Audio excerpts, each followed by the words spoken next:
Hello friends, बहुत बहुत स्वागत है आपका mysurgery.com के इस चैनल पे और मैं हूं आपका दोस्त सौरभ शुक्ला। दोस्तों, कौन सी प्रोग्रामिंग लैंग्वेज है जिसमें स्कोप सबसे ज़्यादा है? ये क्वेश्चन अक्सर स्टूडेंट्स ने मेरे से पूछा है।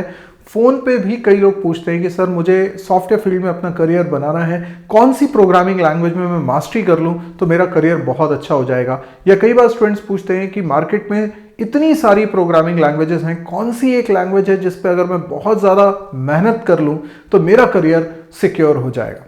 तो आज इसी सवाल का जवाब आपको मिलने वाला है। इस वीडियो को आप अंत तक देखिएगा और आपको पता चल जाएगा कि कौन सी लैंग्वेज है जो आपको सीखना चाहिए।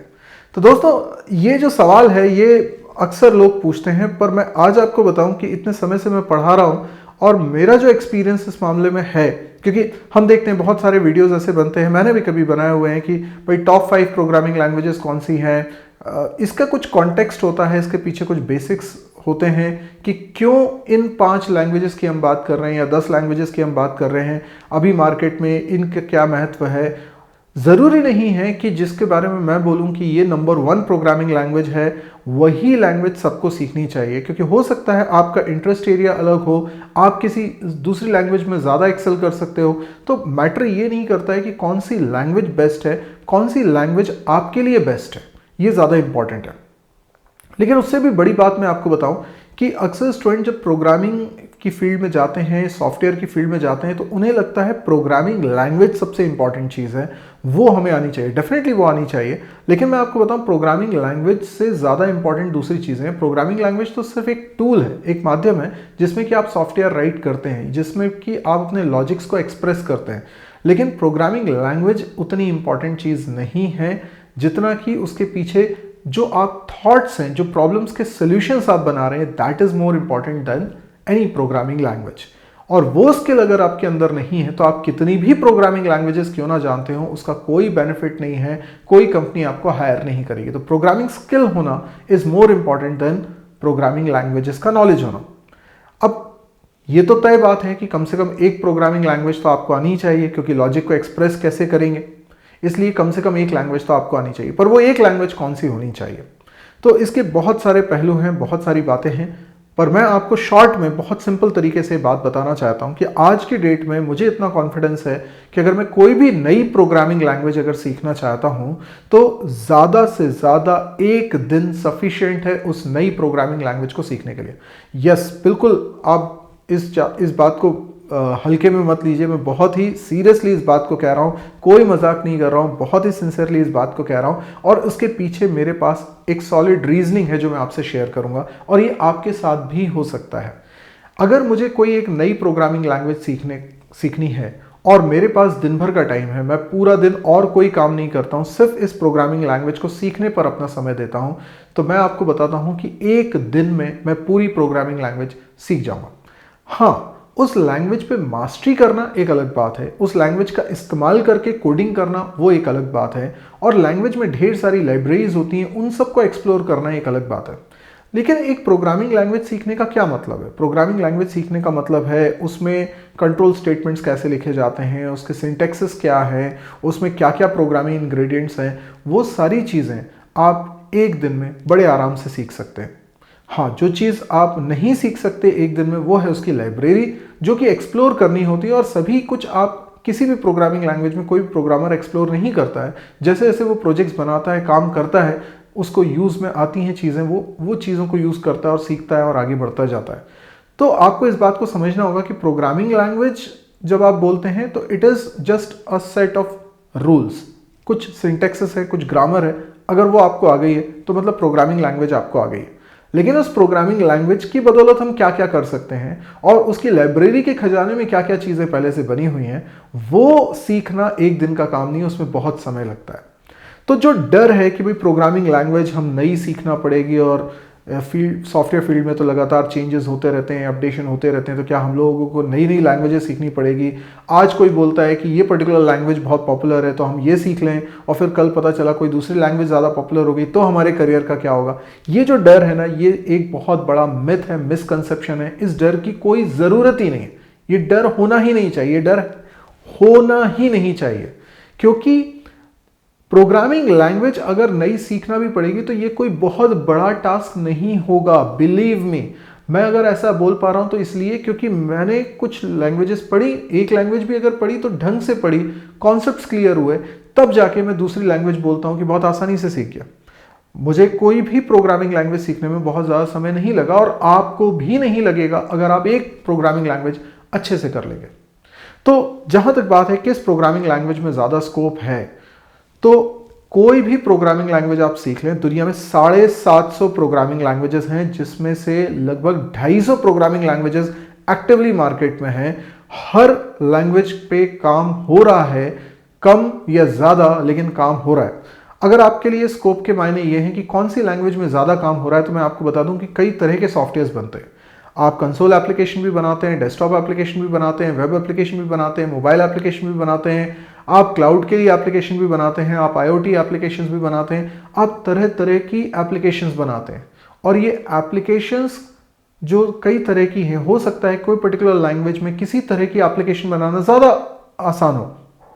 फॉर एग्जाम्पल हम लोग अगर बात करें कि वेब एप्लीकेशन, तो हम बोलते हैं पीएचपी में वेब एप्लीकेशंस बनाना ज़्यादा पॉपुलर है, यानी दुनिया में लगभग 80% से ज़्यादा जो वेबसाइट्स हैं वो पीएचपी में बनी हुई हैं। या हम बात करना चाहें कि जो सिस्टम लेवल सॉफ्टवेयर हैं वो किस में बन रहे हैं, तो सी लैंग्वेज में आज भी बहुत ज़्यादा बन रहे हैं, सी लैंग्वेज या C++ लैंग्वेज में। गेम प्रोग्रामिंग के लिए कोई पर्टिकुलर लैंग्वेज बहुत अच्छी हो सकती है, या मोबाइल एप्लीकेशन के लिए हो सकता है कोई पर्टिकुलर लैंग्वेज ज़्यादा अच्छी हो, जैसे कि कुछ लोग विंडोज़ प्रोग्रामिंग के लिए C# का इस्तेमाल करते हैं, या एंड्रॉयड की प्रोग्रामिंग के लिए जावा या कोटलिन का इस्तेमाल कर रहे होते हैं, या आप हो सकता है कोई iOS की यानी एप्पल के जो फ़ोन्स होते हैं, आईफोन्स होते हैं, उनकी प्रोग्रामिंग करने के लिए स्विफ्ट लैंग्वेज का इस्तेमाल कर रहे हैं। तो इस तरीके से आपके पास ढेर सारे ऑप्शंस हैं और सभी का अपना अपना एक डोमेन है, महत्व है, डिपेंड करता है कि आप किस एरिया को चूज करना चाहते हैं। तो जब आप बोलते हैं किस पर्टिकुलर लैंग्वेज में स्कोप है, तो एकदम एब्सोल्यूट बिगनर्स अगर मेरी बात सुन रहे हैं तो मेरे पास आपके लिए क्या जवाब है सुनिए, फिर मैं बताता हूं दूसरे लोगों के लिए क्या जवाब है। एब्सोल्यूट बिगनर्स जिन्होंने प्रोग्रामिंग सीखना अभी शुरू ही किया, अभी कॉलेज में एडमिशन लिया है या स्कूल में ही है, उन लोगों को कौन सी एक प्रोग्रामिंग लैंग्वेज सीख लेनी चाहिए। तो मैं आपको बोलूं, अभी आप प्रोग्रामिंग लैंग्वेज को इंपॉर्टेंट मत मानो, अभी आप प्रोग्रामिंग स्किल को इंपॉर्टेंट मानो, क्योंकि अभी वो सीखना इंपॉर्टेंट है और वो एक दिन में नहीं आएगा। उसके लिए बहुत समय प्रैक्टिस करनी पड़ती है, और उसको स्टार्ट करने के लिए मैं बोलूंगा सी लैंग्वेज सबसे आदर्श लैंग्वेज है, आइडियल लैंग्वेज है। आप सी लैंग्वेज सीखिए सबसे पहले, और उसमें 200-300 प्रोग्राम्स बनाइए, ढेर सारे प्रोग्राम्स बनाइए, और हर प्रोग्राम कोशिश करिए आपसे खुद से बने, सोल्यूशन ना देखना पड़े, हिंट ना देखना पड़े, कितनी भी तकलीफ हो, कितना भी लगे, लेकिन गिव अप मत करिए, हर क्वेश्चन को खुद से करिए, आपकी प्रोग्रामिंग स्किल बढ़ेगी। प्रोग्रामिंग स्किल कैसे बढ़ानी है, इसके लिए ढेर सारे और भी मैंने वीडियोस बनाए कि लॉजिक क्लिक क्यों नहीं करता, इस टाइटल के साथ मैंने वीडियो बनाया हुआ है, आप इसको चेक कर लीजिए। फर्स्ट प्रोग्रामिंग लैंग्वेज आपको कैसे सीखनी चाहिए, ड्राई रन का क्या महत्व है, ये सारी चीज़ें मैंने आपको कई वीडियोस के माध्यम से बताई हुई हैं, तो आप इनको देखेंगे, आपको समझ में आएगा पहली प्रोग्रामिंग लैंग्वेज सीखते वक्त आपको क्या क्या करना है। तो आप अगर एब्सोल्यूट बिगनर हैं तो आपके लिए अभी ये बिल्कुल इंपॉर्टेंट नहीं है कि आप कौन कौन सी लैंग्वेजेस सीखें। आप सी लैंग्वेज सीखें। आप सी लैंग्वेज में ये मत सोचिए कि मुझे भविष्य में जो काम करना है वो सी लैंग्वेज पे ही करना है या किसी और लैंग्वेज पे करना है, इससे कोई फर्क नहीं पड़ता। आप सी लैंग्वेज करिए, खूब सारे प्रोग्राम्स बनाइए ताकि आपकी प्रोग्रामिंग स्किल डेवलप हो। यकीन मानिए आप 200-300 प्रोग्राम भी बना लेंगे तो आपके जो स्किल है वो अभी एलिमेंट्री लेवल पर ही है। इसके बाद आप C++ करिए ताकि आपको ऑब्जेक्ट ओरिएंटेड प्रोग्रामिंग का मतलब समझ में आए।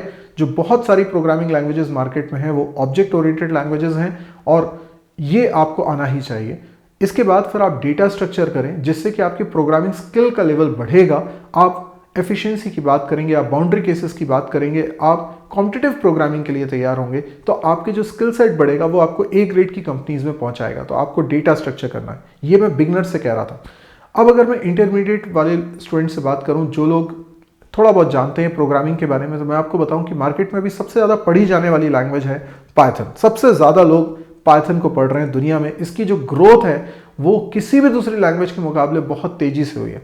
तो ठीक है, पाइथन को आप चूज़ कर सकते हैं एज अ करियर। आप जावास्क्रिप्ट को चूज़ कर सकते हैं, वो भी बहुत ज़्यादा पॉपुलर है मार्केट में। आज के डेट में अगर देखें, पाइथन और जावास्क्रिप्ट ने मार्केट एक तरह से कैप्चर कर लिया। मैक्सिमम लोग इन्हीं लैंग्वेजेस को सीख रहे हैं, इन पे काम कर रहे हैं। जावा बहुत बड़ा मार्केट इसका ऑलरेडी है। तो जावा का भी एक बहुत बड़ा मार्केट है और वो इतनी जल्दी ख़त्म होने वाला भी नहीं है। तो जावा एक बहुत सेफ लैंग्वेज, सिक्योर लैंग्वेज है, आप उसको सीख सकते हैं। या फिर मैं बात करूं, एक और लैंग्वेज है सी शार्प, आप इसको भी सीख सकते हैं क्योंकि डॉट नेट का भी बहुत बड़ा मार्केट है और सी शार्प पे उस पर काम होता है। तो मैं समझता हूं कि ये जो 3-4 लैंग्वेजेस के मैंने नाम लिए, ये तो आपको सीखने ही है एज अ स्टूडेंट।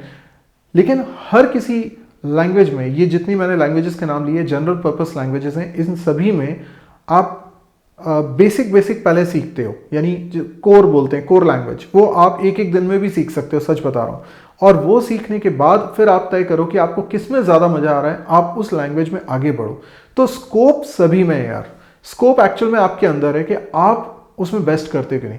आप दुनिया का सबसे कम जो यूज़ में आता है वो काम भी करते हो, लेकिन बेस्ट तरीके से करते हो, तो आप उसमें एक्सेल करोगे, आपकी लाइफ अच्छी बनेगी। तो स्कोप लैंग्वेज में नहीं है, स्कोप आपके अंदर है। आप प्रोग्रामिंग स्किल को महत्व दीजिए और ध्यान रखिए कि प्रोग्रामिंग लैंग्वेज कोई नई भी अगर सीखना पड़ेगी तो वो आप इसलिए आसानी से सीख लेंगे क्योंकि आपको एक कोई लैंग्वेज अच्छे से आती है और आपकी प्रोग्रामिंग स्किल अच्छी है। तो कौन सी प्रोग्रामिंग लैंग्वेज है जिसमें सबसे ज़्यादा स्कोप है? तो ये आंसर से पहले मैं बोलता हूं कि प्रोग्रामिंग स्किल को बढ़ा लीजिए और फिर आज के दौर पे जो मैंने 4 प्रोग्रामिंग लैंग्वेजेस के नाम लिए, आप इन पर चीज़ों को सीखिए, समझिए और जो इंटरेस्ट में आए, जो ज़्यादा मज़ा आ रहा है जिसमें काम करने में, जावा में आ रहा है तो जावा में आगे बढ़िए, सी शार्प में मज़ा आ रहा है तो उसमें आगे बढ़िए, पाइथन में मज़ा आ रहा है तो पाइथन को आप करिए। तो इस तरीके से आप पढ़िए, कम से कम 6-7 प्रोग्रामिंग लैंग्वेजेस आपको अपनी स्टूडेंट लाइफ में सीखनी ही सीखनी है। तो प्रोग्रामिंग लैंग्वेज पे अभी आप स्टिक मत करिए कि यही प्रोग्रामिंग लैंग्वेज पे मुझे अपनी पूरी ज़िंदगी गुजारनी है, ऐसा कभी मत सोचिए। ज़रूरत के हिसाब से आपको चेंजेस करने पड़ सकते हैं। तो इसी नोट के साथ आज मैं आपसे विदा लेता हूं। अगर आपको कुछ मेरी बात समझ में आई हो या आपके कुछ सवाल हो तो आप कमेंट सेक्शन पे मुझे ज़रूर फीडबैक दीजिए। अगर वीडियो पसंद आया तो इसको लाइक करिए, जितना ज़्यादा हो सकता है शेयर करिए और अभी तक मेरे चैनल को सब्सक्राइब नहीं किया तो जल्दी से सब्सक्राइब कर लीजिए। मेरी वेबसाइट्स हैं mysurgery.com एंड premium.mysurgery.com, इनको भी विजिट करना मत भूलिएगा। आज के लिए इतना, थैंक यू, गुड बाय।